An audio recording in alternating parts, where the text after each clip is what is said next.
There we go. I do believe we're live, so I'll say indeed and greetings unto you, beloved and holy friends. It's overcast and bright, so I might have safety squints on, but I appreciate your friends joining me today. Our stream topic today will be about maintaining hope. This simple acknowledgement that hope is something that's hard to come by, right? That especially in these days, it can feel like there's more and more reason to be hopeless, right? To abandon all hope and to jump ship. Try your luck in the rough oceans.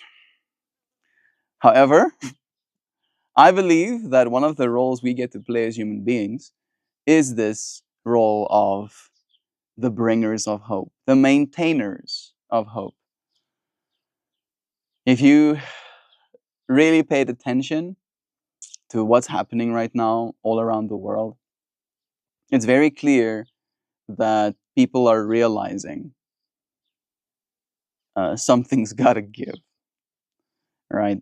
And the way that that realization is manifesting in every single person, in different agencies, in different governments, in different places. Hey, Candace, didn't expect to see you here first thing this morning. It's nice to have you here. Sending you blessings. And to the 5 kids, how are they doing? Are they well? I wonder what it must be like to be a kid in this world right now. Maybe it's better. Maybe it's better being a kid. I feel like we've had this running joke almost in stream of me believing slash leaning into this feeling of the inner child. All right. That I am a child, right? Young enough to be a child. But at this point in my life, I don't know if I have that same level of childlike hope. And there it is. And in that way, I have to maintain my adult hope. And what my adult hope looks like is reasonable, I think, where I try and reason with me. Sleeping, they had a sleepover with their cousins. Nice. It is weekend, so the kids do get that. Thinking about the weekends I had as a kid as well. When I was a kid, I was more interested in computer games, right? I was more interested in cool gadgets than I was the people making them. And it's interesting to notice how now as an adult, that has shifted, right? Instead of just wanting the gadgets that I think is cool, I am now paying attention to the companies that make these gadgets as well. I'm aware of them. I'm aware of the amount of money they have. I'm aware of stock prices. I'm aware of their product development pipelines. I'm aware of the trajectory the world is taking and the likelihood of these companies being a part of that story. And even though this awareness continues to grow in every single one of us, I don't know if it always. I think it ought to. What do you think, Sonia? It's nice having you. Guten Morgen to you too. Goeiemorgen. So, as we say here in Afrikaans, it's nice having you, friend. Seriously, always makes me happy when I see a new friend. And then it makes me twice as happy when I see them again. So, bless you. Nice having you. How are you doing? Having hope can be difficult and scary thing when the unknown is upon you and you feel alone. It's interesting that you bring up the loneliness aspect of it, Candace, because that's something that I feel many of us, especially in the era we're in, is dealing with, right? Not only this feeling of being alone when it comes to our emotional support, but really alone. Like there is nothing anybody else can do for you, right? I used to remember. I used to remember. I remember when I used to be depressed. And in that state of being, I couldn't be convinced not to be, if that makes sense, right? I couldn't be convinced that there was a better way to feel. I couldn't be convinced that people cared about me. I couldn't be convinced that there was any value to existence in and of itself. And I remember my mom taking me to therapists and me just having this block inside myself where I couldn't listen to the advice they were giving, to the questions they were really asking, because it was so clear to me that these individuals are charging me, or at least charging my parents, for the luxury of talking to me. All right. And if they weren't getting paid, then they wouldn't be talking to me. So, by that de facto reasoning, they don't care. Right. And my whole crux, my whole depression was about the fact that this world does not care. Right. That really sinked in for me when I was like 16. Right. I was like, oh, this world doesn't give a shit about anyone at all. And that wasn't like a good place for me to be, right? This feeling of not mattering, of people not caring about me, about anything, uh, kind of convinced me that there was no point in sticking around, right? I was like, yeah, well, nobody cares. If I'm alone, then what's the point of it all? And to see it from the other side, and like my the perspective that I'm trying to share is the inability for anybody, for friends, for family, for therapists, to communicate something other to me, right? I had to come to a point where I started valuing myself, right? I had to I had to find that truth, if you will, that love that is true in my own experience, external from the external world, right? I had to like find this little kernel in my core. And upon doing so, I realized that that is something I have to maintain, right? That is today's stream topic, maintaining hope. That you might find that truth in you, that love that you know is true in you. And then, literally, the next moment, something happens and you completely forget. You get angry again, you get sad again, you add your thing here. And it, again, isn't bad because that's usually what we do to ourselves is we convince ourselves that because I've now forgotten this truth of love that is in me, it's over, right? When it is a maintenance thing, it is a constant wax on, wax off into infinitum, right? Reminding ourselves of where we are. Kiefer is here too. It's nice having you. There's a small little bug in my field of vision. You will die. There will be only death. Free yourself and be in the rest of the world. It's nice having you here, Kiefer. Bless you too, Rabbit. Sending you love. It's nice having you, Zana. Candace said, I was scared in the beginning. 2 years ago, 5 little ones depending on me and not failing.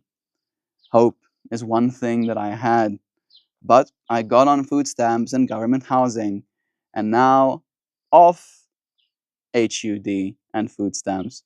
You did that. You did that, Candace.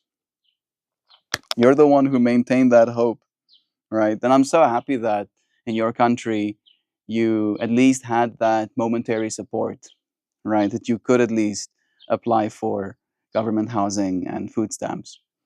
I feel like that is something that America does at least have going for it. It's definitely not the best place to be, but in that exact circumstance, right? So, to the friends who don't know, these freaking bugs in my field of vision. To the friends who don't know, Candace lost her husband, Teddy, a while ago now. Almost 3 years, right? 2.5 years. It's been a while now.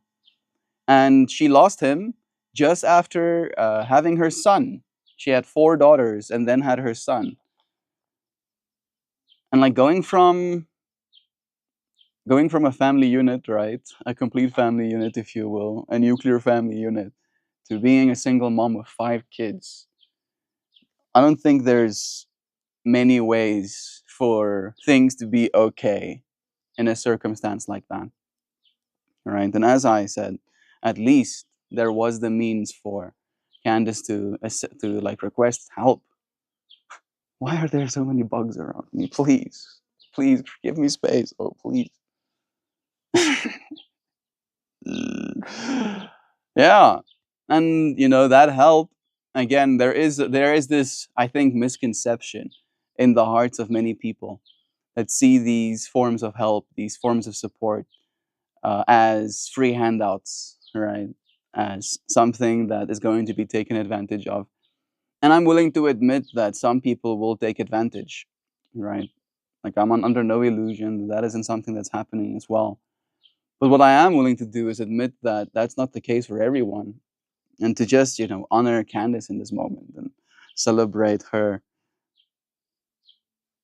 growing, maintaining hope in me too, maintaining hope in her kids, maintaining hope in her heart. I make enough to pay the bills and save up for our own house. So I'm glad I kept my hope because it kept me going. Look at that. Yo. Like I'm being reminded, I think is the right word right now, just of the scope of things as well. Because today's stream topic was about maintaining hope. And I have been going through this, I think, personal revelation, we can call it, this personal realization that the role I'm here to play is in part of that person that needs to be relentlessly hopeful, right? That is my job. That if I had a job, if I had a purpose as a person on planet Earth, my purpose would be to try and bring hope to those around me, to try and bring inspiration for what a hopeful future could be, to try and push us towards something that is better than what we have right now. And doing that takes a lot of maintenance, takes a lot of gritting your teeth, takes a lot of contemplation and consideration about what to say next, how to maintain hope in the next moment as well. And in that, just to add, you friends add an exponential amount of hope to my life. And if I am able to share the hope that is our future with you friends, you are that hope, dear ones. You see what I did there? We need you to have a good future. We need everybody. And it does seem like right now, at least in this immediate experience, this is some breath freshener. Mm. So fresh my breath is. Suddenly the cold mintiness is assaulting me senses. Yeah. How are we going to maintain hope? Maybe we can go down a little bit of a deep dive and see if there's even more to add to this experience.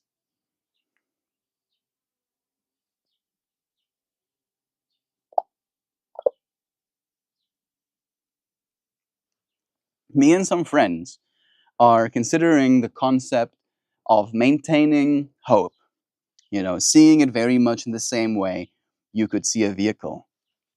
That a vehicle, like hope, transports you into a future with a certain feeling.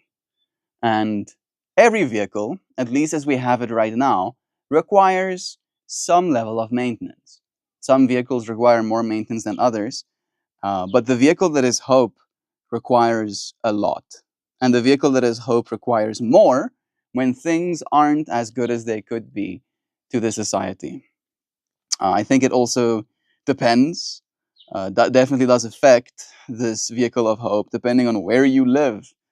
I live in South Africa, for example, and things in South Africa comparatively are pretty bad in comparison to the rest of the world right now. But I have a lot of friends that live in America. I have friends that live in Canada, and they're also aware of what's happening in the world right now.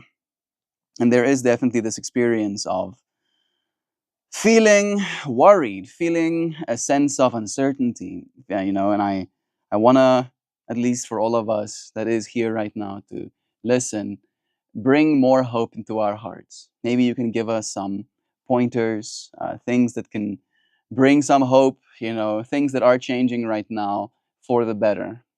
Like I'm more than willing to acknowledge that things aren't always changing for the best in every single way right now.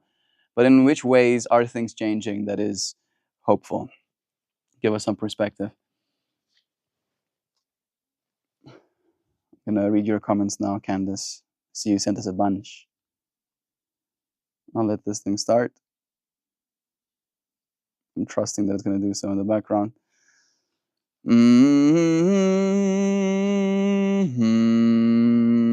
I now know we are all stronger than we believe. Some just never give themselves the grace and patience to see it. They feel abandoned, but they have only abandoned themselves. They just need to see it will be okay. Yes, we need to cry and be angry sometimes, but it does feel unfair at times. But it will always balance out and it will be okay, even in the darkest times. It's beautiful wisdom you're sharing there, Candace. Like the part that you mentioned about the grace and the patience that we allow the self is the one that I almost resonate with the most. Because I really do believe, right, as you said, in the power of people, right? I believe people are so very powerful. And it's as you said, unfortunately, people don't believe that about themselves, right? Like some people have come to the conclusion that we are a slave class, we normal people, right? We're a slave class to the ultra wealthy. And by normalizing that in yourself, by accepting that, by not having hopes for that to change, you unfortunately enable for it to not change, right? You enable for it to stay the same. This thing doesn't like me exiting out while it's working, so I'm gonna have to start all over again, I guess. Let's try that one more time. There we go. Yeah, hope. Maintaining hope even in the darkest of times, right? Realizing that it is going to take some maintenance, that there is some work involved in remaining hopeful, that these days it can be harder than ever to. And in that way, if you can, you should. For the sake of yourself, for the sake of your kids, for the sake of your family, for the sake of your friends, for the sake of the world, ultimately. Right? But for some, they think they are unworthy or have not earned a happy life. And it's not true. You get to live in America as well, so you get to have that perspective. Unfortunately, with our TVs and our news cycles, the only people we really get to compare ourselves to are the ultra successful, right? And with that as a narrative alone, every single person does feel like they didn't create themselves a happy life.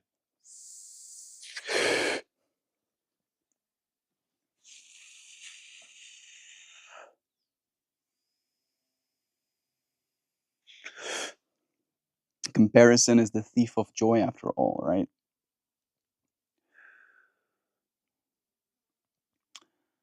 Yeah, I have seen that in my life, unfortunately, extensively. This is not to cast any shade, but my mom, unfortunately, is someone that's definitely susceptible to suffering through the means of comparison. And in that way, the reason I can say that is because I see that behavior in myself as well.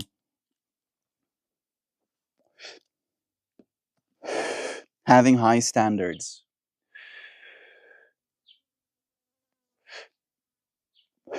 balancing that with having realistic standards. Is that Melita? Hey, meow. It's nice seeing you too. Melita recently posted on Discord General a water performance that she did, where she has a thing. You should let us know what the thing is called. You twisty it this way, it makes sounds. Twisty it this way, it makes sounds as well. And then she had effects on those sounds, I'm pretty sure. And she would sing and chant. And basically, like my comment on the video was, it made me feel like I'm on a different planet, right? That I walked in to like a planet's entertainment center. I don't know if you've seen Fifth Element. Have you seen Fifth Element? Is it Fifth Element? I think it's Fifth Element, the Bruce Willis movie. There was this alien lady that was like the opera singer. I felt like that, Melita. I was like, oh, this is alien lady opera singer. Your rain stick, you see. I knew there was some cool name for it. Her rain stick. Did you know that there's something called a rain stick? If you didn't know there's something called a rain stick, then you have to go and check out Melita's video. That's what you need to do. It is my planet. Thank you for inviting us home. It is, bless you, Melita. Thank you for joining us here, friend. Comparison is a dog that makes others happy. Yeah. Also an ocean drum, a tongue drum, and small stuff. Another artist joins. Hey, Zano. It's nice having you here too. We're talking a little bit today about hope and hope's creation and hope's maintenance. All right. And the fact that that is what we're here to do. And thinking about you now, Zano, instantly the wisdom arises in me of a mother, right? That if you're a mother, and we had the conversation of Candace as well, but you're a mother in the becoming, and Candace already has 5 children, right? There's different hopes, right? The hope that Candace kind of shared with us today is the hope for a better life, right? Is the hope to be able to take care of her kids, is the hope to escape a certain type of circumstance. And through Candace's efforts, through Candace's unwillingness to relent her hope for those things, she manifested them through her efforts, right? Through her hard work. And to think about that role that a mom can play. And then as Zano joined, her being pregnant with a little baby, the hopes that she has are of the same nature, but the point at which the hope is almost different, right? The hope you're making in this moment is of a different nature. Setting your hope, imagining a hopeful future, maintaining it here alongside you, Zana. Candace and Melina and Zano and Loazana and Sonia and Kiefer, MeltMore. Hey, Zhao. It's nice having you here with us too. We're talking about hope, and here you are, bringing more to us. Your metaphor of hope as a vehicle is really insightful. It requires us to imagine it not just as a passive feeling. It requires constant care, maintenance, and sometimes even upgrades to keep moving us forward. Here are a few points that illustrate how, even in challenging times, positive changes are underway. That's the thing for me. That's the thing that brings me hope, is to be like, oh, things are challenging right now. We are not in the idealist of times, but even in the past, if you look at the history, even in the past, things did in ways get better when things weren't great in those moments. Is that Bojo? Hey, bro. Giving you hugs and shiny fruit too. Oh, sending you lovin's. So, in which ways are we going to change? All right. In which ways can we hope for a positive change? Jaju, yeah, love is true. Technological and educational empowerment. That's a big one. Upskilling for the future. Initiatives like Microsoft's plan to train 1 million South Africans. What? In AI and cybersecurity are empowering people with skills that open doors to global opportunities. This kind of investment in human capital transforms lives and builds resilience in communities. I don't know that. How about that? It's South Africans. Like what? I guess it does know. It might know that I'm South African, but the fact that that's the first fact it chose to share instantly takes me by surprise. Yes, it's a good analogy. Hope is a vehicle. It requires regular maintenance. I'm so happy that you're resonating with it. It's good to give ourselves these attachments to the real world, right? Helps us make more sense of things, even if it's not an exact one to one of the idea. Just putting it in that one to one allows us a certain way of looking at it. Even allows us to identify the ways in which it is different, right? The ways in which it needs to change, even in our own way of thinking about the thing. Every single day of breath is a blessing. It doesn't always feel like a blessing, but just consider the alternative. Hold your breath for a while, that's the alternative. And then you'll notice, in no time, you're gonna be like, yes, see, this is good. I like this breathing thing. I have hope for my reality. I have hope for ours. I may not have as much for what is outside my bubble, but what is in front of me is very, very loving. You deserve that, Sana. The little one, too. And bringing that energy into your experience in these moments and hoping that that's going to be the way it is in the moments that are to come, I believe sets you up, sets the universe up to give you that as well. I have hope for my reality. Bless again. More reason to hope. Economic reforms and infrastructure investments. This is all giving me South Africa stuff. Um, I did open a new tab window, so it's not technically supposed to. That's fine. I'll continue reading. There's more all of it's South Africa stuff. No, please. Uh, did I say anything about? Oh, I did. I did. I did say South Africa in my prompt. It's my fault. In South Africa, despite the many challenges, the government is promising reforms and major infrastructure investment to boost growth above 3%. The renewed focus on strengthening state entities and modernizing infrastructure offers hope for a more stable economic future. The global economic outlook. On a broader scale, while global growth remains modest, these steady incremental improvements remind us that we're not in a free fall. There is progress, even if it's not rapid, and that consistency can be a source of hope. I think that applies for us all. More people are being lifted out of poverty than ever. I recently found out, let's talk about that a little bit.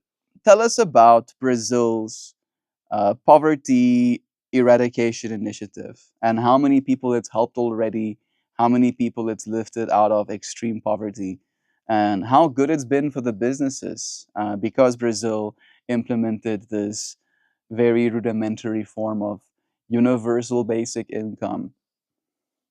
They did it. They're giving people like $130 a month, which is not a lot of money. But if you have nothing, that's an insane amount of money. In South Africa, that is still technically a decent amount of money. All right, $130 is half that I'm, a little bit more than half that I make with the Patreon right now. So people are actually getting to feed their kids. And again, right, that money isn't just going to get stuck. It's directly going into the businesses around them. And then those businesses are being empowered to actually hire people. And then them being able to hire people is giving more capital to those who are willing to work in those environments where a universal basic income exists. In my mind, a UBI is just supposed to create some sort of basin, right? A reason to hope, literally. Brazil's flagship poverty eradication initiative is called Bolsa Familia. Yeah, I think does Bolsa mean like bolstering? I hope so. Bolstering the family. A program often described as a rudimentary form of universal basic income. Launched in 2003, Bolsa Familia provides regular cash transfers to millions of families, with the aim of reducing poverty and ensuring that children attend school and receive basic health care. Over the years, it has reached roughly 13 to 14 million families across the country. Research and evaluations by international organizations like Westbank suggests that the program has lifted somewhere between 8 to 10 million Brazilians out of extreme poverty. In addition to the direct benefits to families, also Familia has generated positive spillover effects for local businesses. The regular cash injections have boosted the purchasing power of low income households, leading to increased consumption in local markets. Small shops, informal vendors, and community based enterprises have all benefited from the heightened demand, which in turn stimulates local economic growth and contributes to broader social development.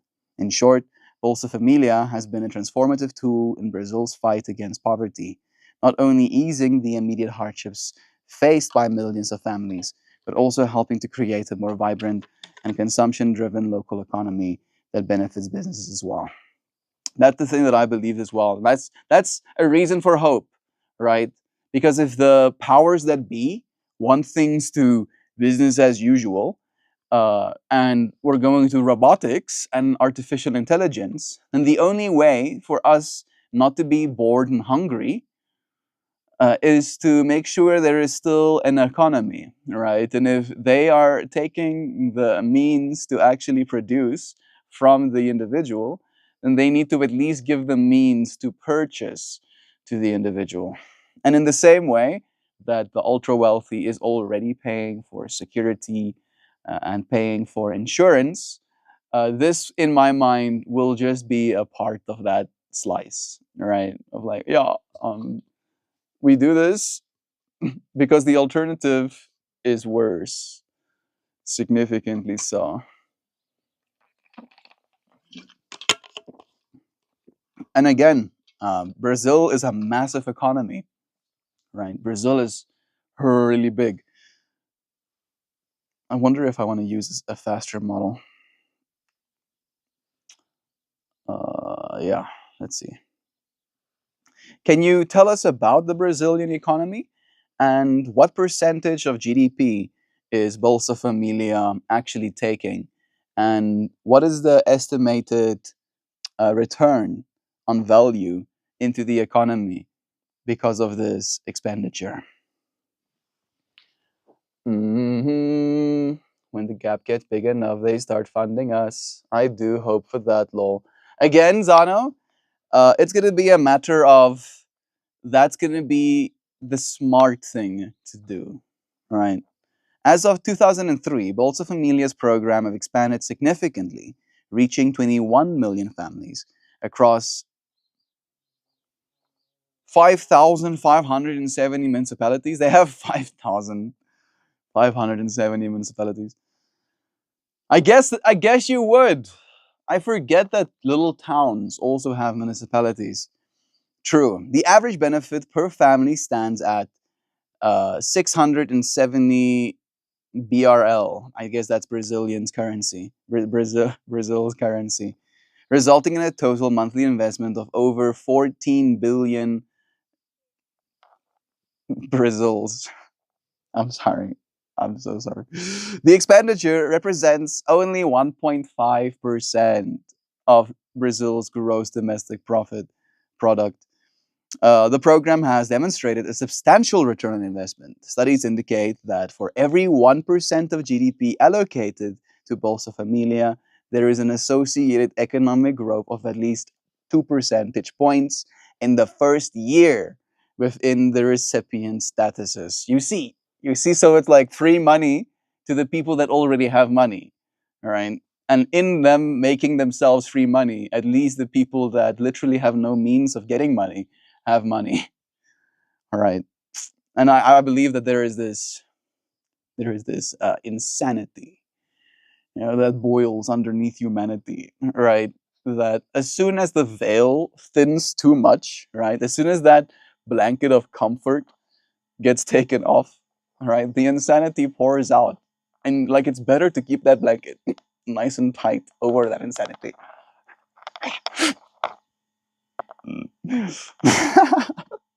Beyond immediate economic impact, Bolsa Familia has contributed to the long-term social benefits. Yeah.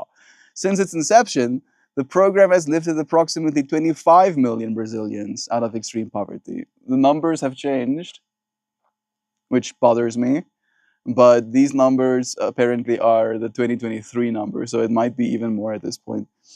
Notably, a recent study revealed that 64 just rained on me. 64% of children who benefited from Bolsa Familia in 2005 had by 2019 transitioned out of the program. You see, same way that Candace shared with us, actually, with half securing formal employment. Yeah, so they were given enough capital to actually stay alive. And then because they were allowed to stay alive, they learn how to do things, gain value, skills, and then they could employ themselves and escape, evolve past the need for that support system potentially. There is drops landing on me, but it's not a lot. But it's probably going to increase, so I'll start packing up. Voorbereiden weiter. Man, German is harder than I want to admit. Brazil is Brazil's. I mean, if they're not calling their currency Brazil's, lost opportunity. Thank you for laughing with me, Medina. The gaps get big enough. Driven by love and can sit and stay here in contemplation and philosophical practice. While there is so much work to be done. Melty, love your brother. Bless you, Joe. Thank you for joining us. Whatever. Reden. Vereite. Uh, why are you outside? Is that what that means, right? That is what it means. I think so. Let's see if I Google Translate. What happens if I translate German? Yes. Mark, mark dates. Thank you. She asks, what are we talking about today? She asks. Today we're talking about hope. And how hope is something that requires maintenance. That if hope is a vehicle towards a good future, then we need to change the tires sometimes. And we need to make the brakes a little bit better if they've been worn out, and we need to show up and change some things potentially. All right. She asks, thank you for translating for me. Melita, how far is Croatia from Germany? I don't actually know. It's kind of like a perpetual thing. Want to keep money alive? Give it to us, or else it dies with us. Exactly. Right. Exactly. Money is a form of energy. All right.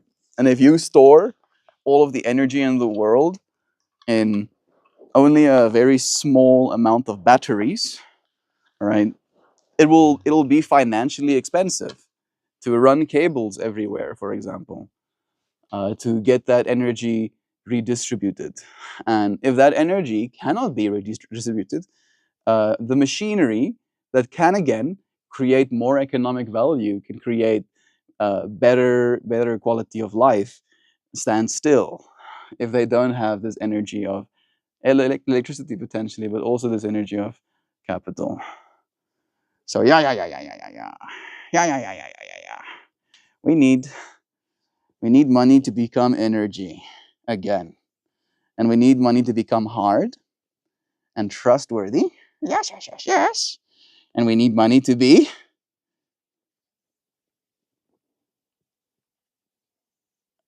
transparent. I think that's the word I'm looking for. Yes. We need to know where our money is going. Yes, we do. We need to know where our money is made. Yes. We need to actually be able to self custody our money. It's true. Yeah. We need this. Yeah. Wow. So sweetie. Sweetie but sweetie. Okay,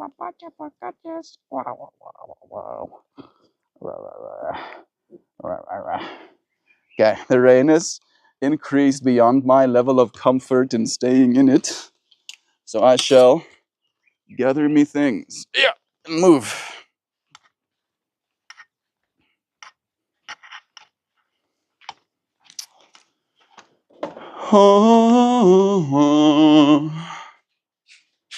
I'm gonna put this here so the rain doesn't get it.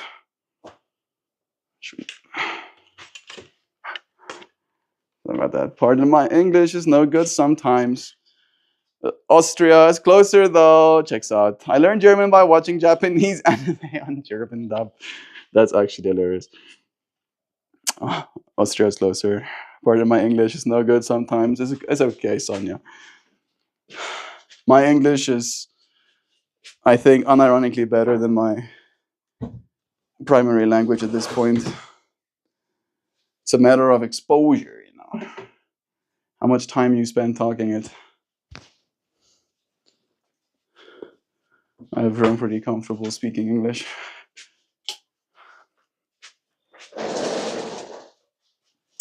All right, I'm going to see if I can bring some light in from the outside.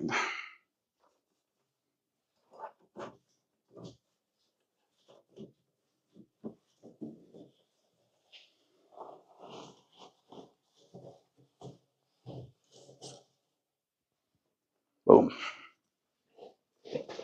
Just like that. We should have something better. Not exactly the most interesting of backgrounds, admittedly. But we're out of the rain again. Sweet. Now to anchor us back into today's centering thought, ways in which to create hope. Yesterday we talked about ways in which we can be grateful. Let me backtrack a little bit. These are all South African things though. Renewable energy transitions. That's true. That is happening. Slowly but surely we are changing the energy resources we are relying on.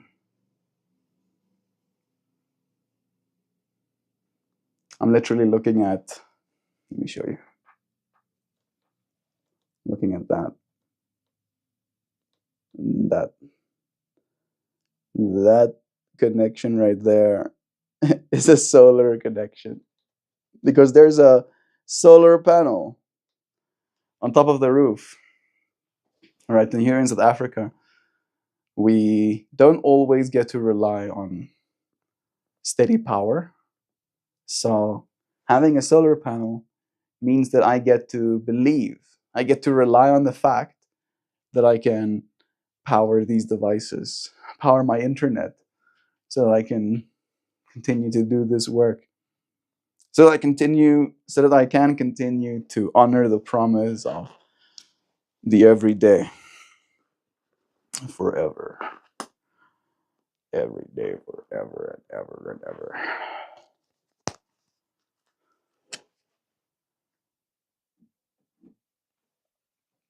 Part of me wants this thing to reframe.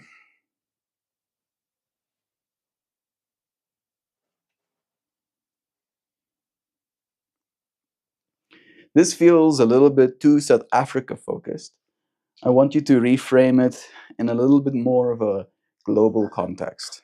Give us a lot to think about. Make us feel hopeful just by reading these words as well. Assist us in the maintenance that is our hope vehicle. Bless you again, Sonia. I'll have to go and check the main screen again if there's any new comments. I don't know if this thing is stuck. It could be.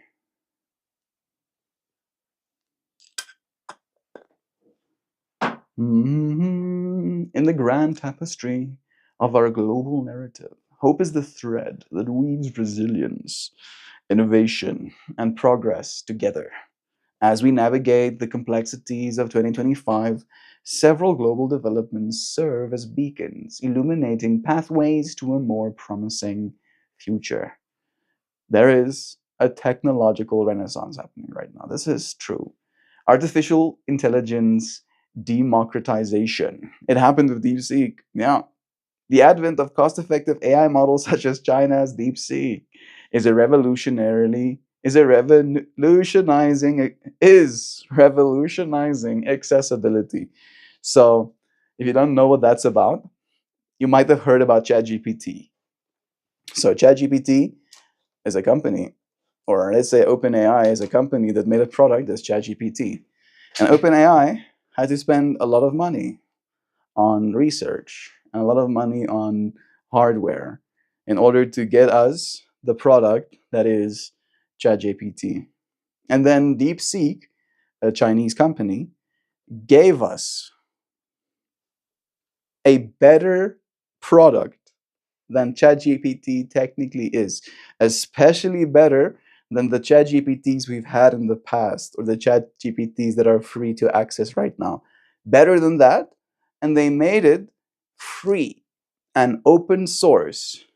If you have, for instance, let's say a Mac Mini, right? With one of the new $600 Mac Minis, you can download a smaller model, one of the models that fits on 16 gigs of RAM, and you can run a local language model right there on your desk, literally, right? That's that's cool. That's technologically renaissancing.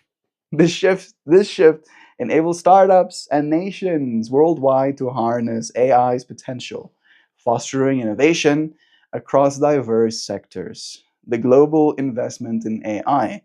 Nations are recognizing AI's transformative power. France's ambition for 109 billion euros investment plans to aim plans aims the plan aims to position Europe as a formidable contender in the AI arena, reducing resilience on external technologies and promoting homegrown solutions. And especially with like DeepSeek and stuff, all of those other companies now, all of these other initiatives globally to build their own AI has been made exponentially easier because instead of starting from scratch, you just get to import this open source model and you already have a very decent tool to use as almost your foundation for building stuff on top of it. That doesn't sound like China at all. To have it free and open source, I think it's a matter of, again, the internet, right? We can go and fact check. Why is it that China's DeepSeek is open source? Like, why did they make it available for every single person? Do some fact checking about why China would do that. Renaissance. It's always fun seeing your friends quote my ridiculous say things. We'll read that little bitty bit afterwards. So yeah, France is also going down that rabbit hole, and again, with companies like DeepSeek releasing these open source models, now it's easier. Like we have better building blocks, right? So imagine you're trying to build a car, and you're like literally just sitting there with a pen and paper, like, oh, I don't know where to start. And then one company comes out and like prints a paper that already has the like main wheel chassis and steering wheel and stuff on the piece of paper. And all you have to do is just draw in the little body that the car is going to have, right? That's essentially what they did, but for AI. Economic resilience and reform. Steady global growth. Projections indicate a stable global economic growth rate of 2.8% in 2025. This consistency amid past uncertainties underscores the resilience of international markets and the efficacy of collaborative economic policies. I don't know if this thing is paying attention. Let's just move past it. A regional integration, the emergence of a tripolar world with the Americas, Asia, and Europe deepening integration in AI, green technology, and security suggests a multipolar approach to global developments. This paradigm fosters diversified growth and shared prosperity.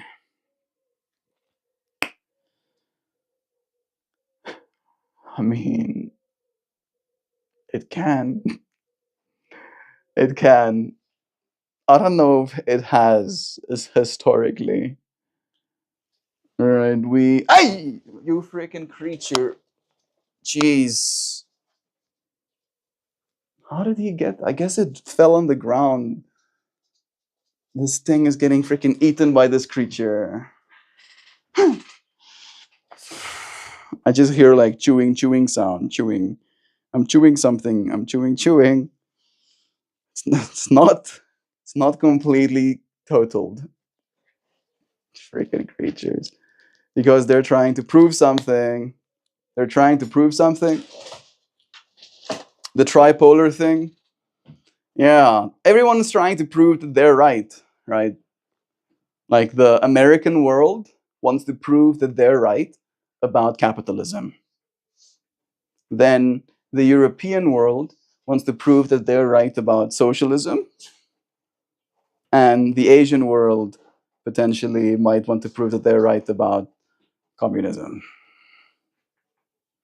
Right? But I think technically China is more socialism at this point as well. Like they do have some capitalist economic policy, but still, like there's only one party, right? There's no democracy. Like you get what you get.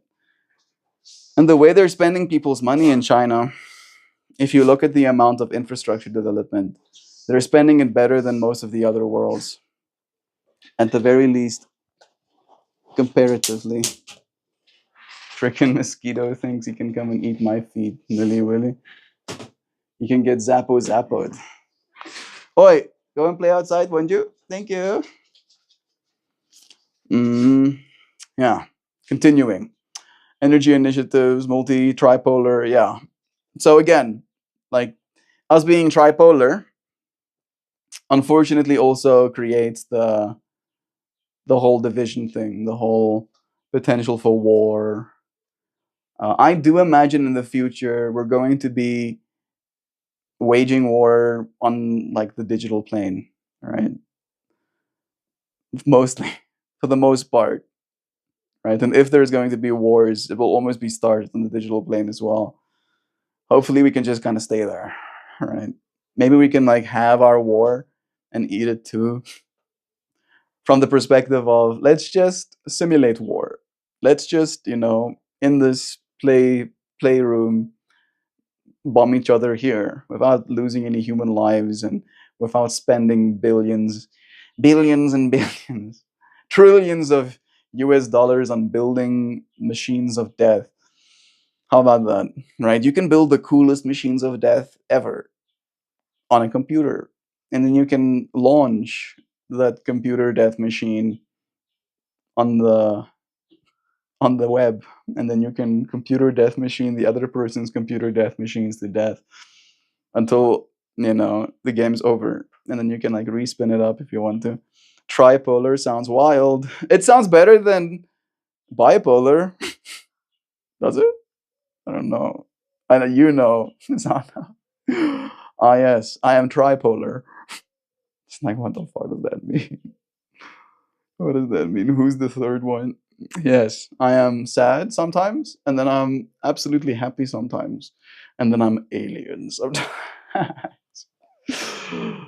The tripolar world. Maybe it will foster three different environments that will manifest three different forms of development that will, with the current model, even China, realizing that open source is the way. And then as these different environments spawn different forms of innovation, all of that innovation will eventually get into the internet. And then that's where this tripolar world is still going to have like a little center bitty, right? Sounds way more chaotic. I mean, technically, we're like, how many countries are there? 400. We're like a 400 polar, you know, world. So going try from thousands of different entities vying for power to only three different entities vying for power. Is that better? I don't know. I don't know. Again, what that's going to cause, what that's going to cause, and this is the way that my mind thinks it can be better, is that if there is a consolidation of power on the high end, it's going to again force the people on the low end to come together and actually make the changes they want to make to their environments.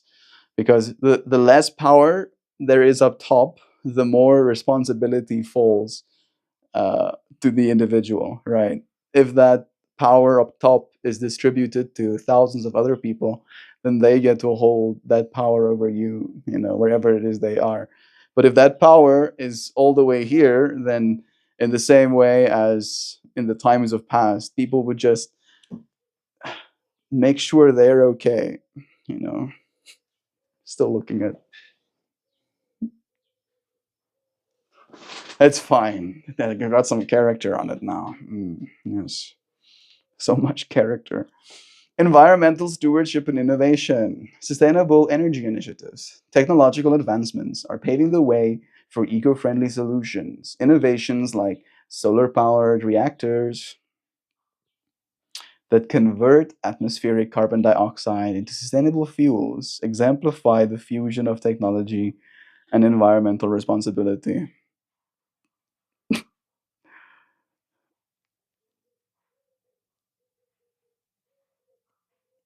Okay. I mean, I guess you can sequester carbon. I think it's better in my mind to sequester carbon with biology, right? Like we can do like algae reactors, right, where we just pump carbon dioxide rich bubbles through bunches and bunches of algae. That in my mind is better than turning them into new sustainable fuels. I think they're going to do that too though. They're going to turn the algae into combustibles. But we can turn solar power into electricity and then we can use that electricity as a fuel. We don't have to turn it into combustible.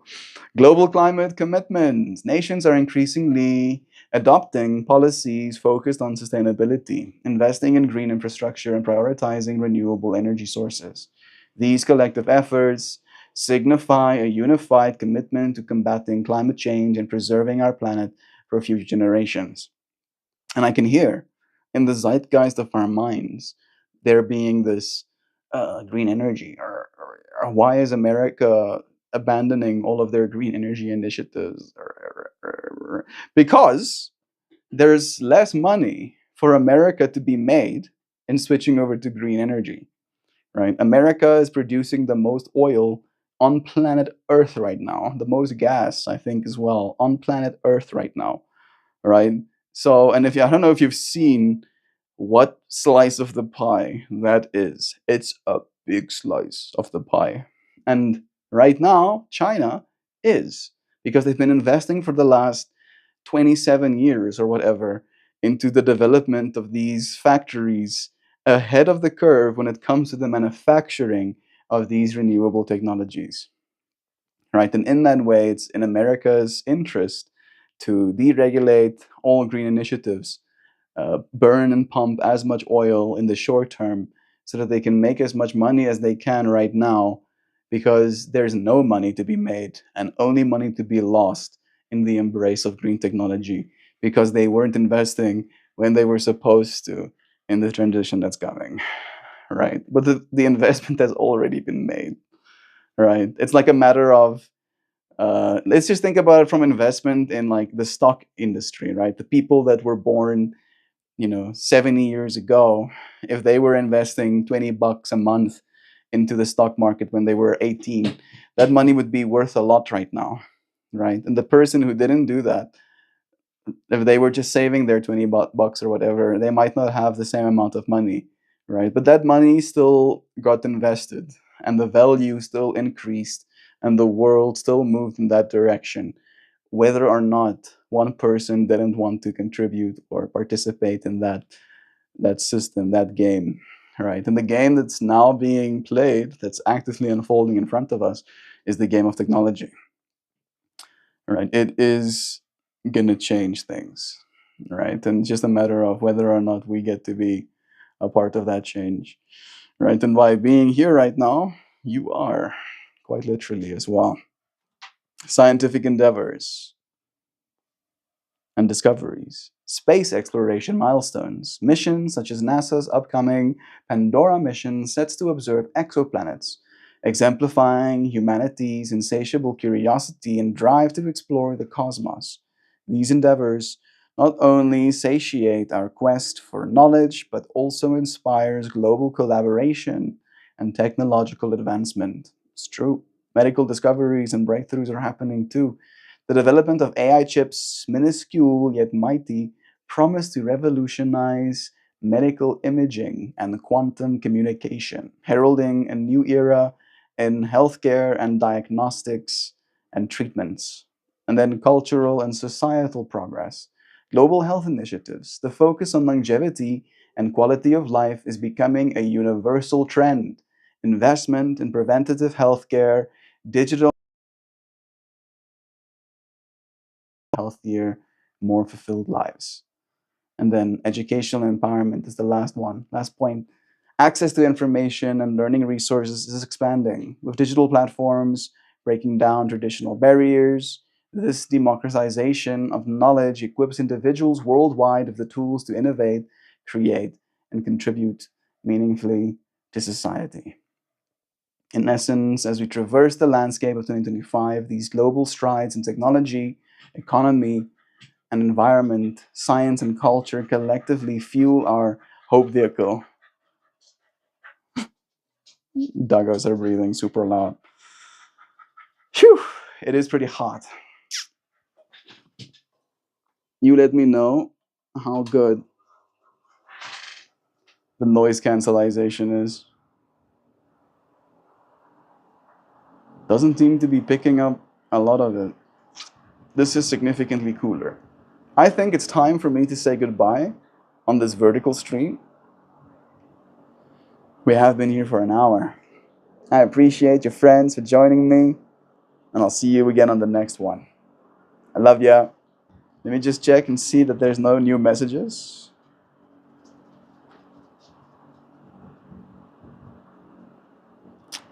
Nope. That's it. Love is true. I appreciate your friends for joining me. See you again soon in the next moment. Goodbye.